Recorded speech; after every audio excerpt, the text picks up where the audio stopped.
খাদিজাতুল কুবরা রাদিয়াল্লাহু তাআলা আনহাকে নিয়ে ওই আমির হামজা নামক তক্তা আবারও গবেষণা করেছে, আবারও সমালোচনা করেছে। খাদিজা জীবনে একটা ওয়াক্ত নামাজ পড়েনি, এক ওয়াক্ত নামাজ পড়ে, একটা রোজা রাখেনি। কয়েকদিন আগেও সমালোচনা করেছে, নবীকে সাংবাদিক বলে, আবার তাহাজ্জুদ পড়ে, কান্নাকাটি করে, মুনাজাত দিয়ে আল্লাহর দরবারে ক্ষমা চাইছে, লাইভে এসে প্রকাশ্যে সকল মানুষের কাছে ক্ষমা চাইছে। এখনো আবার আমাদের উম্মুল মুমিনিন খাদিজাতুল কুবরা রাদিয়াল্লাহু তাআলা আনহাকে নিয়ে এখনো আবার সমালোচনা, এখনো আবার কটাক্ষ করে কথা বলা, এখনো আবার তিনি বলতেছে যে আম্মাজান খাদিজাতুল কুবরা রাদিয়াল্লাহু তাআলা আনহা জীবনে কখনো নামাজ পড়েন নাই, জীবনে কখনো পর্দা করেন নাই। তার মানে তিনি কি বেগানা ছিলেন? জোরে করেন নাউজুবিল্লাহ, ইমানি আওয়াজে করেন নাউজুবিল্লাহ। যেই ব্যক্তি বলবে খাদিজাতুল কুবরা রাদিয়াল্লাহু তাআলা আনহা জীবনে পর্দা করে নাই, সেই ব্যক্তি ঈমানদার হতে পারে না। ঈমানদার হওয়া দূরের কথা, মুসলমান হওয়া সম্ভব না। কথা বলেন ঠিক কিনা? এই সমস্ত কুলাঙ্গারদের বাংলার জমিনে থাকার তো কোনো প্রয়োজন নাই। এক একদিন এক একটা কথা বলবে, নবীদের ব্যাপারে, সাহাবীদের ব্যাপারে, উম্মুল মুমিনিনদের ব্যাপারে, আম্মা জানদের ব্যাপারে এক একদিন এক একটা কথা বলে, ভাইরাল হওয়ার দান্দা। কথা বলেন ঠিক কিনা? এক একদিন এক একটা কথা বলবে, মিডিয়াতে আসবে, সামনে আসবে, আলোচনায় আসবে, সবাই গবেষণা করে, আর উনি সেলিব্রিটি হয়ে গেছে। এই সেলিব্রিটি দুনিয়ার জন্যই নেই, কিন্তু আখিরাতের জন্য না। এই সেলিব্রিটি দুনিয়ার জন্য, কিছু সময়ের জন্য সেলিব্রিটি হতে পারে, কিন্তু নবীদের শানে যারা কথা বলে, নবীদের পরিবার নিয়ে, আহলে বাইত নিয়ে, পাক পাঞ্জাতন নিয়ে, উম্মুল মুমিনিনদেরকে নিয়ে, আম্মা জানদেরকে নিয়ে যারা কথা বলে, তিরাস্তের শানে যারা আঙ্গুল তোলে, তিনারা দুনিয়ার জমিন থেকে অপমানিত হয়ে আবু জাহেলের মতো দুনিয়ার জমিন থেকে বিদায় নিতে হবে। কথা বলেন ঠিক কিনা? হাত তুলে দেখেন ঠিক কিনা? নারে তাকবীর, নারে রিসালাত। আহলে সুন্নাত ওয়াল জামাত, নবী ওয়ালির দুশমনেরা, নবী ওয়ালির দুশমনেরা, জোরে কোন আল্লাহু আকবার। বাবাজিরা আমার, আপনি কেমন মুসলমান?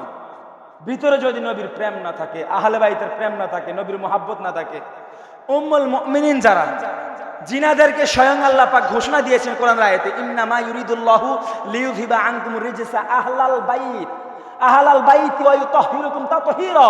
তিনারা পবিত্র, তিনাদেরকে পবিত্রতা হিসেবে আল্লাহ পাক ঘোষণা দিয়েছেন। আর আপনি হুট করে এসে চ্যানেলে বিভিন্ন জায়গায় আপনি বলতেছেন যে আম্মাজান খাদিজাতুল কুবরা রাদিয়াল্লাহু তাআলা আনহা জীবনে নামাজ পড়েন নাই, জীবনে পর্দা করেন নাই, জীবনে দান সদকা করেন নাই, অথচ তিনার সমস্ত সম্পদগুলো এক টাকাও নিজের জন্য চিন্তা করে নাই। মক্কার তিনি সবচেয়ে বড় ব্যবসায়ী ছিলেন, এক টাকাও নিজের জন্য রাখেন নাই। সব সম্পদগুলো ইসলামের জন্য, নবীর জন্য, আখিরাতের নবীর উম্মতের জন্য, গুনাহগার উম্মতের জন্য, ইসলাম কায়েম হওয়ার জন্য, ইল্লাদ্দিন ইনদাল্লাহিল ইসলাম হওয়ার জন্য সব কিছু বিসর্জন করে দিয়ে পবিত্রতা হয়ে উম্মুল মুমিনিন হয়ে আরশে আজিমে শামাসীন আল্লাহর দরবারে মকবুল হয়ে গেছেন। আল্লাহু আকবার। বাবাজিরা আমার, মাইন্ড, চিন্তা ভাবনা, চেতনা কোথায় যাচ্ছে? এক একটা কথা বলবে, আবার প্রকাশ্যে এসে ক্ষমা চাইবে, আবার আরেকটা কথা বলবে। আর তিনার অনুসারী, তিনারা কম, তিনার সাপোর্টার যারা, তিনারা বলবে তিনি মানসিকভাবে অসুস্থ। কথা বলেন ঠিক কিনা? তিনাকে যারা সাপোর্ট করে, তিনারা সান্ত্বনা দিয়ে সবাইরে বুঝাইতেছে তিনার মাথা ঠিক নেই। তো যার মাথা ঠিক নেই তারা দেওয়াজ করার তো দরকার নেই। কথা বুঝেন নাই মনে হয়? যার মাথা ঠিক নেই, যে মানসিক অসুস্থ, তার ওয়াজ করার তো কোনো দরকার নাই। ইসলাম এতবার খাদেম, এতবার কথা বলা, কোরআন নিয়ে কথা বলা, তাফসীর করা, আম্মা জানদের ব্যাপারে কথা বলা, ইসলাম নিয়ে কথা বলা, আকীদা নিয়ে কথা বলা, ঈমান নিয়ে কথা বলা, কালিমা নিয়ে কথা বলা, নবী শান নিয়ে কথা বলার মতো তাদের ভিতরে কোনো যোগ্যতা নাই। কথা বলেন ঠিক কিনা? যার মাথা ঠিক নাই, তার কাছ থেকে এত বড় খেদমত কোনো প্রয়োজন নাই। জীবনে বহুত করছে, এবার বসে থাক। কথা বলেন ঠিক কিনা? খেদমত বহুত করছে, এখন যদি উল্টাপাল্টা কথা বলতেছে, একবার এক একটা কথাবার্তা বলতেছে, পরে বলতেছে স্মরণ নাই, ভুলে বলছে, আবার ক্ষমা চায়, আবার তাহাজ্জুদ করে মাফ চায়, এত কিছু প্রয়োজন ছেড়ে দিয়ে আপনি বসে বসে আল্লাহ আল্লাহ করেন। যদি মাথাটা ঠিক নেই, আপনি মাথার চিকিৎসা করান, ব্রেনের চিকিৎসা করান। ব্রেনের চিকিৎসা করার ছাড়া আমাদের কলিজায় আঘাত দেওয়ার মতো আপনার কোনো যোগ্যতা নাই। কথা বলেন ঠিক কিনা? আপনার ডিগ্রি থাকতে পারে, কিন্তু এই ডিগ্রি আপনি সিন্ধুকে রেখে দেন, এখন তো আপনার মাথা ঠিক নেই, তাহলে ডিগ্রির কোনো মান নাই। যার মাথা ঠিক নেই, যার ব্রেন ঠিক নেই, তার এই ডিগ্রির কলা পাতার দাম নাই। কথা বলেন ঠিক কিনা? আপনি ডিগ্রি তখনই কাজে আসবে যখন আপনার মস্তিষ্ক কাজ করবে রাসূলুল্লাহর শানে। রাসূল সাল্লাল্লাহু আলাইহি সাল্লামের শানে যখন আপনার মস্তিষ্ক কাজ করবে, ব্রেন ঠিক থাকবে, স্মৃতিশক্তি ঠিক থাকবে, তখন আপনার সার্টিফিকেটের মূল্যায়ন আছে। যখন আপনার ব্রেন ঠিক নাই, উল্টাপাল্টা কথা বলতেছেন, ভুলভাল ফতোয়া দিচ্ছেন, তখন আপনার ডিগ্রির কোনো মান নাই। সাধারণ পাবলিক হয় আপনি জুমার নামাজ নিজে ফরানোর দরকার নাই। কথা বলেন ঠিক কিনা? আল্লাহ তাআলা এই সমস্ত মানুষ থেকে আমাদেরকে হেফাজত করুক। জোরে কোন আমিন। প্যারা হাজরিন, বাবাজিরা আমার, দান সৎকার করা সম্পর্কে আজকে প্রসঙ্গ। দান সৎকার জীবনে আম্মাজান খাদিজাতুল কুবরা রাদিয়াল্লাহু তাআলা আনহা যতটুকু করেছেন বিশ্বের কোন নারী এতটুকু করতে পারে নাই। কথা কি ক্লিয়ার বুঝতে পারছেন? আম্মাজান খাদিজাতুল কুবরা রাদিয়াল্লাহু তাআলা আনহা জীবনে যত দান সৎকার করেছেন, তিনি সমস্ত সম্পদগুলো ইসলামের জন্য দান সৎকার করে দিয়েছেন। আর কি বাকি আছে? আর কি বাকি থাকতে পারে? সব কিছু ইসলামের জন্য, কোরআনের জন্য, রাসূলুল্লাহ সাল্লাল্লাহু আলাইহি সাল্লামের প্রেমের জন্য সব কিছু গুনাহগার উম্মতের জন্য বিসর্জন করে দিয়েছেন। আর কোনো কিছু বাকি থাকতে পারে না। রাসূল সাল্লাল্লাহু আলাইহি সাল্লাম বলতেছেন, কিয়ামতের ময়দানে অধিকাংশ স্ত্রীলোক জাহান্নামে থাকবে, কারণ একটাই, দান সৎকার না করা। কারণ একটাই, দান সৎকার যারা করে না, যে সমস্ত মহিলারা দান সৎকার করে না, এই সমস্ত মহিলারা জাহান্নামে যাওয়ার অন্যতম একটাই কারণ তারা দান সৎকার করে না। রাসূল সাল্লাল্লাহু আলাইহি সাল্লাম বলেন, লা তাহিল্লু সাদাকাতু লিগানিয়্যিন, ধনীর প্রতি সদকা গ্রহণ করা হারাম। এখন সমাজে দেখা যায় এক প্রকার ব্যক্তি কোরবানি দেয় না, যাকাত দেয় না, বসে বসে বলে আমিও তো গরিব, খাইতাম পারি না। কথা কর নাউজুবিল্লাহ। আছে না? কোরবানির সময় হলে কোরবানি দেয় না, কয় ঋণের অনেক চাপ, আগে ঋণ দাও তারপরে কোরবানি দাও। যাকাত দেয় না, ফেতরা দেয় না, নিজে খাওয়ানোর লেগে বসে থাকে। অথচ নিজের এবিলিটি আছে, দেওয়ার মতো এবিলিটি আছে, সামর্থ্য আছে, দেওয়ার মতো এবিলিটি আছে, সামর্থ্য আছে, নিজের পরিবার নিয়ে স্বচ্ছ অবস্থায় চলে, ব্যাংকে টাকা পয়সা সম্পদ অর্জন করতেছে, টাকা পয়সা যোগাইতেছে, ব্যাংকে সঞ্চয় করতেছে, জায়গা জমিন কিনতেছে, অথচ এখনো যাকাত দেয় না, এখনো কোরবানি দেয় না। মনে করতেছে যে আমার এখনো কোরবানি দেওয়ার মতো আমার সময় আসে নাই, আমার যাকাত দেওয়ার মতো সময় আসে নাই, আমি এরকম ধনী ব্যক্তি না। আসলে ধনী হইয়া বসে আছে। এই সমস্ত ধনী যারা ভিতরে ধনী ঠিকই, কিন্তু উপরে মানুষদেরকে গরিবী হাল দেখায়, উপরে দেখায় আমার কিচ্ছু নাই, আমার কিচ্ছু না, আমার দাও, আমার ফেতরা দাও, আমার যাকাতের টাকা দাও, আমার কোরবানি গোশত দাও। ভিতরে যদি ধন সম্পদ সঠিকভাবেই থাকে, আর ধন সম্পদ থাকার পরও যদি সে দান সৎকার গ্রহণ করে, এই সমস্ত সৎকার তার জন্য হারাম হবে, এই সমস্ত সৎকার তার জন্য গ্রহণ হবে না। রাসূল সাল্লাল্লাহু আলাইহি সাল্লাম বলেন, যে ব্যক্তি তার হালাল উপার্জন থেকে একটি খেজুর পরিমাণ কিছু সৎকার করলো, কয়টি খেজুর? একটি খেজুর। তার হালাল উপার্জন থেকে যদি একটি খেজুরও সৎকার করে দেয়, আল্লাহর কাছে এটা এত পবিত্র, এত পবিত্র, এত পবিত্র, আল্লাহ তাআলা ওই একটি হালাল খেজুরেই কবুল করে নেন এবং কি ইহাকে লালন পালন করে। যেমন ভাবে তোমরা উটের বাচ্চা, ঘোড়ার বাচ্চা, বকরির বাচ্চা, গাভীর বাচ্চা, যেমন ভাবে ছোট একটা বাছুরকে লালন পালন করতে করতে এটারে খাওয়ায় টাওয়ায় আস্তে আস্তে অনেক বড় করো, যেমন ভাবে একসময় এটা 10,000 টাকার একটা প্রাণী, এটা 1 লাখ টাকা হয়ে যায়, 20,000 টাকা একটা গরু বাছুর, এটা 1.5 লাখ 2 লাখ হয়ে যায়। এমন ভাবে আল্লাহ পাক রব্বুল আলামিন তোমার ওই খেজুরের দানাটা, খেজুরটা যদি হালাল টাকার হয়ে থাকে, এটাকেও আল্লাহ পাক লালন পালন করতে করতে পাহাড় সম পরিমাণ করে হাসরের ময়দানে তোমার আমলনামায় দিয়ে আমলনামা ভারী করে তোমাকে জান্নাতে নিয়ে যাবে। জোরে কোন সুবহানাল্লাহ, জোরে কোন আল্লাহু আকবার। মনে করেন আপনার বড় আব্বা জমি কিনে দিয়ে গেছে আপনার দাদারে, আপনার দাদায় জমি কিনে দিয়ে গেছে আপনার বাবারে, আপনার বাবা সূত্রে আপনি ওয়ারিশ হয়ে পাইছেন। যেই জমির মূল্য দলিল ঘাটলে দেখা যাইতেছে একসময় ছিল 50 টাকা, একসময় কত ছিল? আপনার বড় আব্বা এই জায়গা হয়তো এখানে 5 ঘন্টা জায়গা 50 টাকা দিয়ে কিনে গেছে আপনার বড় আব্বা, আর এখন দেখা যাচ্ছে 60 বছর অথবা 40 বছর 50 বছর পরে এই 50 টাকার জমিটা যদি এখন 60 লক্ষ টাকা হয়ে যায়, 80 লক্ষ টাকা হয়ে যায়, 1 কোটি টাকা হয়ে যায়, তাহলে এখন যদি আপনি 10 টাকা দান করেন মসজিদে, এখন যদি 10 টাকা দান করেন মাদ্রাসায়, ইসলামের জন্য 10 টাকা দান করেন, আখিরাত আইতে আইতে, কিয়ামত আসতে আসতে আরো কত দেরি আছে, তাহলে এটা কি পরিমাণ বৃদ্ধি পাইতে পারে? জোরে কোন সুবহানাল্লাহ, জোরে কোন আল্লাহু আকবার। 1000 টাকা গুন্ডা ছিল, এখন গুন্ডা কোথায়? 15 লাখ, 20 লাখ, শতক 5 লাখ, 3 লাখ শতক। আর কখন গুন্ডা ছিল 50 টাকা, 60 টাকা, 100 টাকা, 200 টাকা, 500 টাকা, এরকম গুন্ডা বিক্রি হয়েছে। কথা বলেন ঠিক কিনা? তাহলে এখন যদি আপনি 10 টাকা আল্লাহর রাস্তায় দান করেন, আল্লাহকে এটা কত পরিমাণ কোটি কোটি পরিমাণ বাড়াইয়া হাসরের ময়দানে আপনার আমলনামা দিয়ে আপনার আমলনামা ভারী করতে পারে কি পারে না? পারেনি। তাহলে যদি পারে, তাহলে জুমার দিন মসজিদে আসতে আমরা ইনশাআল্লাহ চেষ্টা করব 10 টাকা 20 টাকা করে পকেটে নিয়ে আসার জন্য। জুমার দিন মসজিদে আসার সময় আমরা চেষ্টা করব 5-10 টাকা করে করে মসজিদে নিয়ে আসার জন্য। জুমার দিন আমরা 5 টাকা 10 টাকা মসজিদে আল্লাহর রাস্তায় দান করে দেব। জুমার দিন 10 টাকা দান করে দেব। জুমার দিন দান করার মতো আমার পকেটে 2 টাকা থাকে না, এরপরে 5 টাকা থাকে না। যদি 5 টাকা থাকে, 5 টাকা মাঝখান দিয়ে ছিঁড়া, জুমার দিন 2 টাকা শিখে উঠে, 1 টাকা শিখে উঠে, জুমার দিন মনে করেন পুরা মসজিদ পুরা টাকা উঠছে 250-300, তাহলে কয়জনে দান করছে? কথাগুলো কি বুঝতে পারছেন? আল্লাহ আমাদেরকে দান করনেওয়ালা বানায় দেখ, ধন সম্পদ দান করুক। এবং কি ধন সম্পদ আপনার তখনই হবে যখন আপনার যা আছে আপনার যা আছে সেটা থেকে যখন আপনি দান করবেন, তার থেকে 10 থেকে 70 গুণ, 70 থেকে 700 গুণ, 700 গুণ থেকে কোটি কোটি গুণ বৃদ্ধি করে আল্লাহ পাক আপনাকে দেওয়ার মতো ক্ষমতা আছে না নাই? আল্লাহ কবুল করুক, জোরে কোন আমিন, আরো জোরে কোন আমিন।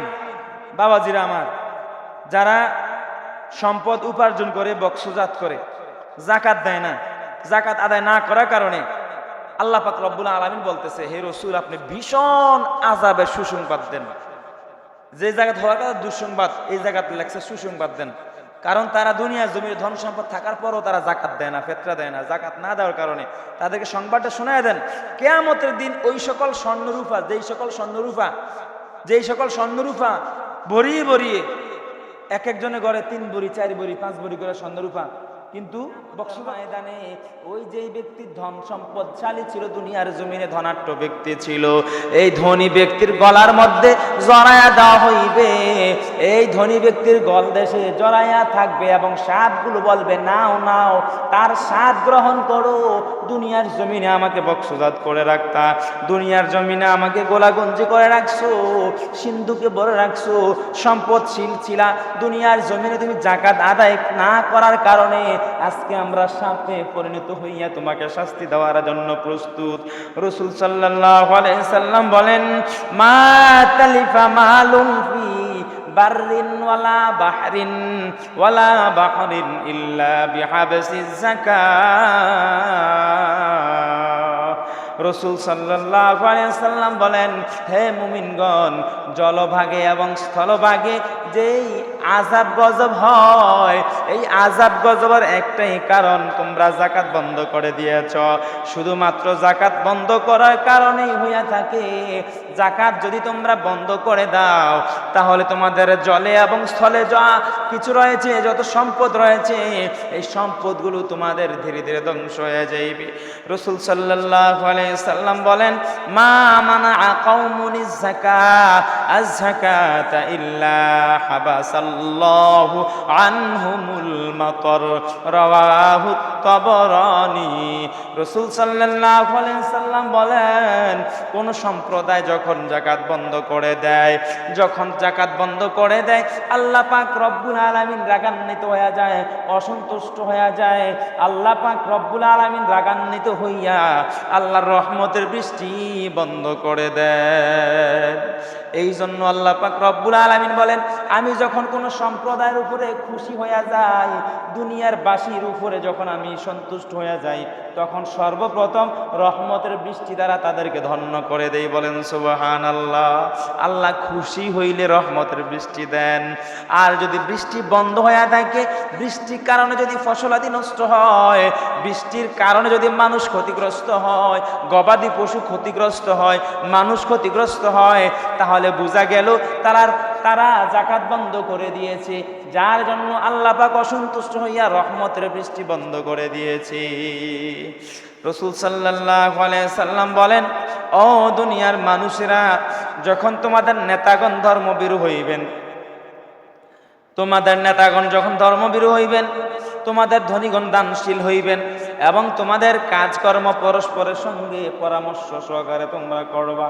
তোমরা যখন কাজকর্ম করবা, একে অপরের সঙ্গে পরামর্শ করবা, সমন্বয় করবা, পরামর্শের ভিতর দিয়ে যখন কাজকর্ম করবে, তখন পৃথিবীর উপরের ভাগ এবং পৃথিবীর নিচের ভাগ হইতে ভালো বলিয়া জানিবে। আর পক্ষান্তরে যদি তোমাদের নেতাগণ ধর্মহীন হয়, তোমাদের নেতাগণ ধর্মহারা হয়, তোমাদের নেতাগণ যদি বিধর্মী হয়ে যায়, আর ধনীগণ যদি কৃপণ হইয়া যায় এবং স্ত্রী লোক যদি তোমাদের নেতা হইয়া যায়, তখন ভূপৃষ্ঠ হইতে ভূগর্ভকে ভালো বলিয়া জানিবে। রাসূল সাল্লাল্লাহু আলাইহি সাল্লাম বলতেছেন, রাসূল সাল্লাল্লাহু আলাইহি সাল্লাম বলেছেন, তোমাদের নেতাগণ যদি ধর্মশীল হয়, ধর্মবান হয়, তারা যদি ধর্মের অনুসরণ করে এবং তোমাদের ধনী ব্যক্তি যারা, তারা যদি যাকাত আদায় করে, যাকাত দেয়, সদকা দেয়, তারা যদি দান সদকা করে, এবং তোমরা যখন কাজকর্ম করবা, একে অপরের সঙ্গে জিজ্ঞাসা করবা, পরামর্শ করবা, সুরা করবা, সমন্বয় করবা, জানায় শোনা একটা কাজ করবা, তখন তোমাদের ভিতরে রহমত থাকবে, আল্লাহর রহমত থাকবে এবং দুনিয়ার নিচে যারা আছে, কবরবাসী যারা আছে, তারা তখন বলবে আমাদের চাইতে দুনিয়ার বাসীরা ভালো, কারণ তারা সমন্বয় করে কাজকর্ম করে, তারা পরস্পর একে অপরে দয়াশীল হয়ে যায়, তারা দান সৎকার করে, এবং কি তারা ধর্ম এত ভালোবাসে, তারা নামাজি হয়ে গেছে। আর যদি দুনিয়ার ধনী ব্যক্তিরা যদি দান সৎকার না করে, এবং কি যারা নেতা হইবে তারা যদি ধর্মভীর না হয়, এবং কি দানশীল যদি না হয়, এবং কাজকর্ম যদি পরস্পর যদি মিলেমিশে সমন্বয় করে যদি কাজকর্ম না করে, তাহলে দুনিয়ার জমির নিচে যারা আছে, কবরবাসী যারা আছে, তারা বলবে আমরা দুনিয়ার থেকে ভালো আছি, কারণ আমাদের মাঝে কোনো বিভেদ নাই, তারা দুনিয়ার জমিনে ঝগড়া বিভেদের মধ্যে পড়ে আছে। আল্লাহ পাক রব্বুল আলামিন আমাদেরকে কত শান্তিতে রাখছেন, সুখে রাখছেন, কত শান্তিতে আছি, তারপরও আল্লাহ না শুকরিয়া আমরা আদায় করতেছি। আল্লাহ শুকুর গুজার করি না, শুকুর নাই ভিতরে, শুকরিয়া আদায় নাই। রাসূল সাল্লাল্লাহু আলাইহি সাল্লাম বলেছেন তোমরা যাকাত প্রদান করো, তোমরা যাকাত দান করো, তোমরা যাকাত দিয়ে দাও। রাসূল সাল্লাল্লাহু আলাইহি সাল্লাম একদা নামাজে দাঁড়াইলেন, যখন একামত যখন শেষ, ওই শেষ হওয়ার পর রাসূল সাল্লাল্লাহু আলাইহি সাল্লাম আল্লাহু আকবার বলে যখন তাকবীরে তাহরিমা বাঁধবেন, তাকবীরে উলা সহকারে যখন নামাজ আদায় করবেন, নামাজের নিয়ত বাঁধবেন, রাসূল সাল্লাল্লাহু আলাইহি সাল্লাম হঠাৎ করে নামাজের জায়গা থেকে রাসূল সাল্লাল্লাহু আলাইহি সাল্লাম চলে গেলেন হুজরা মুবারকে। সাহাবী কেরাম একে অপরের সঙ্গে জিজ্ঞাসা করতে লাগলো, রাসূল সাল্লাল্লাহু আলাইহি সাল্লাম চলে গেলেন, সকলে চুপচাপ বসে আছেন, সকলে নিবিড় চুপচাপ বসে আছেন, অপেক্ষায় আছেন রাসূল সাল্লাল্লাহু আলাইহি সাল্লাম কখন আসবেন। চিন্তিত হইয়া রাসূল সাল্লাল্লাহু আলাইহি সাল্লাম হুজরা মুবারকে গেলেন, আর হুজরা মুবারক থেকে অনেকক্ষণ পর যখন আবার মসজিদে প্রবেশ করলেন, প্রবেশ করে রাসূল সাল্লাল্লাহু আলাইহি সাল্লাম সালাত আদায় করলেন। মুনাজাতের পর সাহাবী কেরাম অতি আদবের সহকারে, অতি বিনয় সহকারে বললেন, ইয়া রাসূলুল্লাহ, ইয়া হাবিবাল্লাহ, নবী গো, ও মায়ার নবী, আপনাকে দেখলাম নামাজের পূর্বে একামতের পরে আপনি কোনো কিছু না বলে চলে গেলেন, অতি চিন্তিত ছিলেন আপনি, মুখটা মলিন ছিল। আবার যখন মসজিদে প্রবেশ করলেন, দেখলাম আপনার মুখের মধ্যে হাসি দেখা যায়, মুস্কি হাসি, মুখটা হাস্যোজ্জ্বল, আপনাকে আনন্দিত লাগছিল। এর কারণ কি, আর হাকিকত কি? রাসূল সাল্লাল্লাহু আলাইহি সাল্লাম বললেন, আমি যখন নামাজে দাঁড়াবো তখন আমার মনে হয়েছে আমি যখন আল্লাহর দরবারে চাইবো, মালিক ইয়াউমিদ্দিন, ইয়্যাকা না'বুদু ওয়া ইয়্যাকা নাস্তাঈন, বিচার দিনের মালিকের নিকটে আমি যখন চাইবো, আল্লাহ আমি তোমারও ইবাদত করি এবং তোমার কাছেই সাহায্য প্রার্থনা করতেছি, অথচ আমার মনে হয়ে গেল আমার বালিশের নিচে আমার একজন উম্মত এসে কিছু স্বর্ণ মুদ্রা হাদিয়া দিয়েছে, স্বর্ণ অলংকার হাদিয়া দিয়েছে, এই হাদিয়াটা আমার বালিশের নিচেই রয়েছে। আমার বালিশের নিচে স্বর্ণ অলংকার রেখে আমি নামাজে আবার আল্লাহর কাছে যখন চাইবো, তোমার কাছে সাহায্য চাই, এটা তো হবে না। এই জন্য আমি রাসূল আকরাম দু জাহানের বাদশাহ, আমি আমার হুজরাতে প্রবেশ করলাম, এই বালিশের নিচ থেকে স্বর্ণ অলংকারগুলো বের করে গরিব দুঃখী এতিম মিসকিনদের মাঝে বন্টন করে দিলাম। গরিব মিসকিন এতিম মিসকিনদের কাছে বন্টন করে দিয়ে, ভাগ করে দিয়ে আমি এসে নামাজে দাঁড়াইলাম, আল্লাহর কাছে সাহায্য প্রার্থনা করি, কারণ সম্পদ জমা করে রাখার জন্য নয়, সম্পদ গরিবের হক, গরিবকে বিলীন করে দেওয়ার নামও ইসলাম। পড়েন সুবহানাল্লাহ। সালাতুন ইয়া রাসূলুল্লাহ আলাইকুম, সালামুন ইয়া হাবিবাল্লাহ আলাইকুম, সালাতুন ইয়া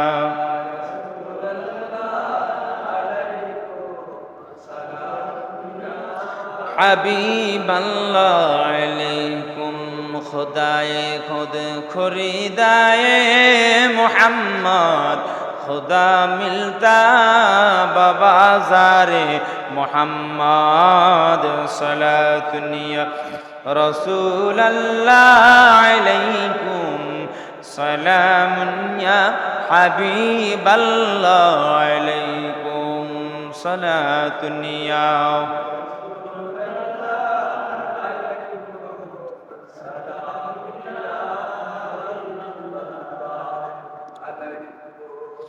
وقد جاء في الحديث من استفاد مالا فلا زكاة فيه حتى يحول عليه الحول رواه الترمذي হাদিস শরীফে এসেছে খাটানো ধন দৌলতের উপর যাকাত ফরজ তখনই হয় যখন ওই ধন সম্পদ 1 বৎসর পর্যন্ত খাটে। আজকে আপনি 50,000, 1 লক্ষ অথবা 2 লক্ষ টাকা ব্যবসার উপরে খাটাইলেন। যখন আপনি ব্যবসাটা শুরু করলেন, শুরু করার পর আপনার এই ব্যবসার উপরে লক্ষ টাকার উপরে যাকাত আসবে না। যখন এই টাকাটা 1 বৎসর পর্যন্ত আপনার ব্যবসার ভিতরে খাটবে, আপনার ব্যবসার ভিতরে যখন খাটাইতে থাকবেন 1 বৎসর যাবত, 1 বৎসর খাটাইবার পর এই সম্পদের উপরে আপনার যাকাত চলে আসবে। সুবহানাল্লাহ, কত সুন্দর ইসলাম। আপনি আজকে ব্যবসা শুরু করছেন 2 লক্ষ টাকা দিয়ে, আজকে কালকে 1 মাস পর 2 মাস পর এই টাকা যাকাত আসবে না। এই টাকা যদি আপনার হয় 1 বৎসর যখন এই টাকাটা খাটাইবেন, 1 বৎসর খাটানোর পর এই টাকার উপরে আপনার যাকাত চলে আসবে। রাসূল সাল্লাল্লাহু আলাইহি সাল্লাম বলেন, ইয়া মাশারান নিসা তাসাদ্দাকনা ওয়ালাউ মিন হুলিয়িকুন্না ফাইন্নাকুন্না আকসারু আহলি জাহান্নাম ইয়াউমাল কিয়ামাহ রাওয়াহু তিরমিজি। রাসূল সাল্লাল্লাহু আলাইহি সাল্লাম বলেন, হে নারীগণ, তোমরা দান করো, সদকা করো, এমনকি তোমাদের অলংকার হইলেও তোমরা সদকা করে দাও। তোমার কাছে যে স্বর্ণ অলংকার রয়েছে, তোমার কাছে যে রূপা রয়েছে, এই রূপার উপর, এই স্বর্ণের উপর, এই অলংকার উপর হইলেও তোমাকে সদকা করতে হবে। কেননা কিয়ামতের ময়দানে, কিয়ামতের দিন তোমাদের মধ্যে বহু নারীগণকে, অধিকাংশ নারীগণকে জাহান্নামের ভিতরে দেখা যাইবে।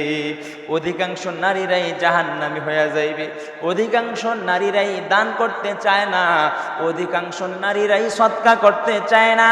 রাসূল আকরাম দু জাহানের বাদশা নূরুন আলা নূর, নূর নবীজি বলেন, as-সাদকাতু তারাদ্দুল বালা। সদকা করার কারণে বালা মুসিবত দূর হয়ে যায়, সদকা করার কারণে অশুভ মৃত্যু দূর হয়ে যায়, সদকা করলে হায়াত বৃদ্ধি পায়, সদকা করলে বিপদ আপদ দূর হয়ে যায়, সদকা করলে আল্লাহর রহমত পাওয়া যায়। সদকা করার কারণে সকল প্রকারের বিপদ থেকে আল্লাহ পাক রব্বুল আলামিন উদ্ধার করে নেন। রাসূল সাল্লাল্লাহু আলাইহি সাল্লাম বলেন, হে নারীগণ, তোমরা বেশি বেশি দান করো, বেশি বেশি সদকা করো, তোমরা অধিক হারে সদকা করো, কারণ হাসরের ময়দানে তোমরাই বেশি জাহান্নামী হইবা।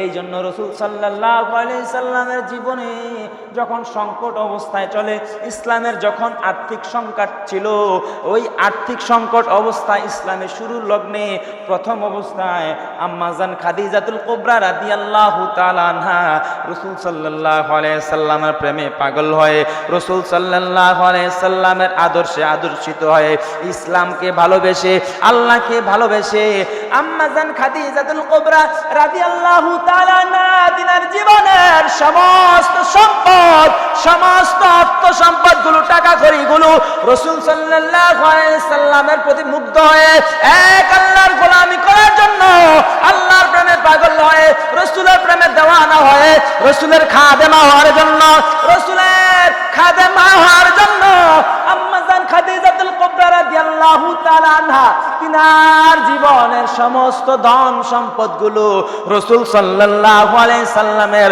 কদমে বিসর্জন দিয়েছেন ইসলামের বিশাল খেদমতের জন্য। জোরে বলেন সুবহানাল্লাহ, জোরে বলেন আল্লাহু আকবার। ইসলামের যখন সংকট অবস্থায়, জীর্ণ শীর্ণ অবস্থায়, আর্থিক যখন বেশি প্রয়োজন ছিল, আম্মাজান খাদিজাতুল কুবরা রাদিয়াল্লাহু তাআলা আনহা তিনি বললেন, আমার এই ধন সম্পদের কোনো প্রয়োজন নাই, আমার সম্পদের কোনো প্রয়োজন নাই। জিনাকে দেখলে সরাসরি আল্লাহর কথা মনে হয়ে যায়, জিনার দিকে তাকাইলে চক্ষু শীতল হয়ে যায়, জিনার দিকে তাকাইলে অন্তরটা ঠান্ডা হয়ে যায়, জিনার দিকে তাকাইলে বোঝা যায় জিনার চেহারা মুবারক থেকে সূর্যের চাইতেও বেশি আলোক রশ্মি বাহির হইতেছে। জিনার দিকে তাকাইলে বোঝা যায় হাজারো লক্ষ কোটি কোটি মুজিজা যার ভিতরে আপাদমস্তক মুজিজা। রাসূল সাল্লাল্লাহু আলাইহি সাল্লাম যখন বকরি চড়ায় আর আম্মাজান খাদিজাতুল কুবরা রাদিয়াল্লাহু তাআলা না তাকায় দেখলেন আসমানের আবেশে ছায়া প্রদান করতেছে, আর রাসূল সাল্লাল্লাহু আলাইহি সাল্লামকে এক জায়গায় বসাইয়া ফেরেশতাগণ এসে রাসূল সাল্লাল্লাহু আলাইহি সাল্লামের বক্ষ মোবারক ছেদন করলেন। বক্ষ মোবারক ছেদন করে রাসূল সাল্লাল্লাহু আলাইহি সাল্লামের ভিতর থেকে কি জানি একটা বাহির করলেন এবং নূরের একটা পানি দ্বারা ধৌত করে আবার ভিতরে লাগায়া দিয়া সুন্দর করে আবার লাগায়া দিলেন। আম্মাজান খাদিজাতুল কুবরা রাদিয়াল্লাহু তাআলা আনহা বলেন, আমার জীবন যৌবন, আমার ধন দৌলত, আমার সম্পত্তির কোনো প্রয়োজন নাই। যেই মানুষের ইশারায় চন্দ্র ঘুরে, যেই মানুষের ইশারায়, যেই নবীর ইশারায় আসমানে সূর্য এদিক থেকে সেদিকে যায়, যেই নবীজির ইশারায় আসমানের আবেশে ছায়া প্রদান করে, এই নবীজির কদমে যদি আমি খাদিজার জীবনটা বিসর্জন দিতে পারি তাহলে মনে হয় আমার মাওলা খুশি হয়ে যাইবে। জোরে কোন সুবহানাল্লাহ। যেই জন্য মক্কার সকল কাফেররা এক বাক্যে বলেছেন তাহেরা, খাদিজার মতো এত পবিত্র, এই আম্মাজান খাদিজা রাদিয়াল্লাহু তাআলা আনহার মতো এত ফুত পবিত্র এই মক্কার জমিনে দ্বিতীয় আর কেউ নাই। এত পবিত্র, এত পর্দাশীল, এত পর্দাশীল মক্কার জমিনে দ্বিতীয় আর কোন মহিলাকে দেখা যায় না। এত পর্দা করনেওয়ালা, এত তাহেরা, এত পবিত্র। এই জন্য রাসূল সাল্লাল্লাহু আলাইহি সাল্লামের ইসলামের উম্মতের বিশাল খেদমতের জন্য, উম্মতের বিশাল খেদমতের জন্য নিজের জীবন যৌবন, নিজের সমস্ত ধন সম্পদগুলো বিসর্জন করে দিয়েছেন। আম্মাজান খাদিজাতুল কুবরা রাদিয়াল্লাহু তাআলা আনহা নবীজি সুখে দুঃখে সব সময় ছায়ার মতো পাশে ছিলেন, কখনো যাতে নবীজি একবারও যাতে কষ্ট না পায়। আম্মাজান খাদিজাতুল কুবরা রাদিয়াল্লাহু তাআলা আনহা এমন ভাবে রাসূল সাল্লাল্লাহু আলাইহি সাল্লাম এমন ভাবে নবীজিকে খেদমত করেছেন।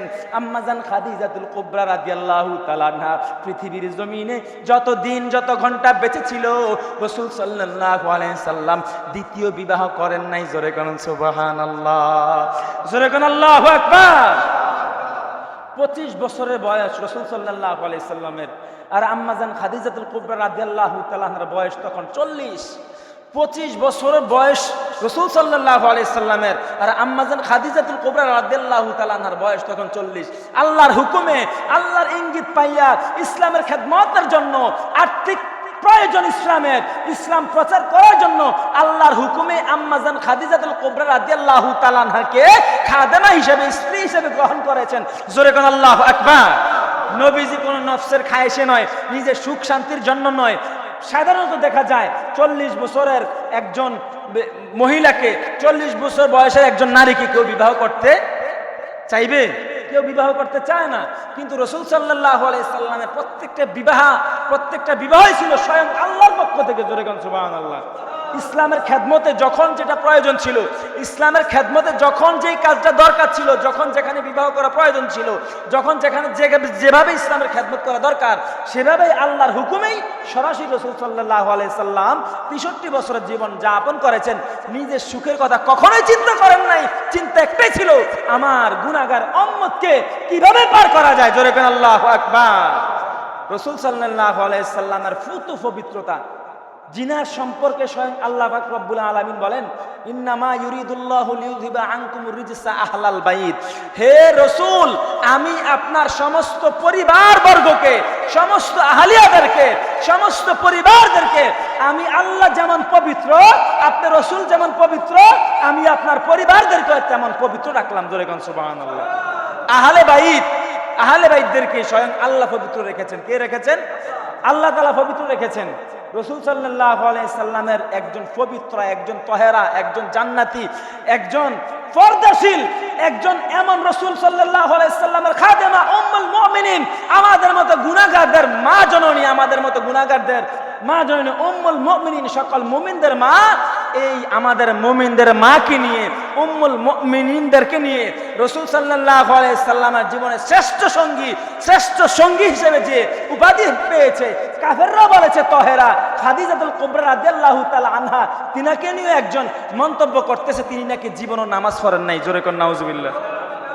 তিনি নাকি জীবনও পর্দা করেন নাই, জোরে কোন নাউজুবিল্লাহ।